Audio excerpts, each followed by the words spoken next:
Pandian store சீரியலில் அடுத்து வர எபிசோடில் கோமதி இருந்துட்டு நாங்கள் பண்ணது தப்பாக வேணா இருக்கட்டும், எங்கள் அண்ணனுங்க தான் புரிஞ்சுக்காம பேசிட்டு போகிறாங்க.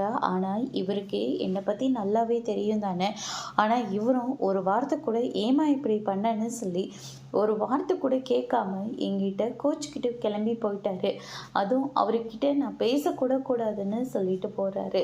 இதெல்லாம் கொஞ்சம் கூட நியாயமே இல்லை அப்படின்னு சொல்லிட்டு நம்ம கோமதி ரொம்பவே ஃபீல் பண்ணிட்டு இருக்காங்க. அதுக்கு அடுத்ததாக பார்த்தீங்கன்னா கதிர் இருந்துட்டு, அப்பா யார் நம்மளை இவ்வளோ கேவலமாக பேசினாங்களோ அவங்க முன்னாடி நம்ம கண்டிப்பாக பெரிய நிலைமையில நிற்க தான் போகிறேன். அது மட்டும் இல்லை, ராஜி ஐபிஎஸ் ஆகணும்னு ரொம்ப ஆசைப்பட்டா. அதே மாதிரி அவளை நான் போலீஸ் ஆஃபீஸராக ஆக்கி நான் காட்ட தான் போகிறேன். நீங்கள் அதை பற்றி எதை பற்றியும் கவலைப்படாதீங்க ப்ளீஸ்ப்பா. அம்மா மேலே எந்த தப்பும் இல்லை. அந்த நேரத்தில் அவங்க அண்ணனுங்களோட மனசை மட்டும்தான் அம்மாவுக்கு புரிஞ்சதை தவிர மற்றபடி வேறு எதுவுமே அம்மாவுக்கு பெருசாக தெரியவே இல்லை. அதனால தான் உங்களை பற்றி கொஞ்சம் பயந்தாங்க. ஆனால் அவங்கள நீங்கள் புரிஞ்சுப்பீங்கன்னு ஒரு நம்பிக்கையோடு இருந்தாங்க. அதனால தான் இவ்வளோ பெரிய வேலையை சிம்பிளாக செஞ்சு முடிச்சிட்டாங்க.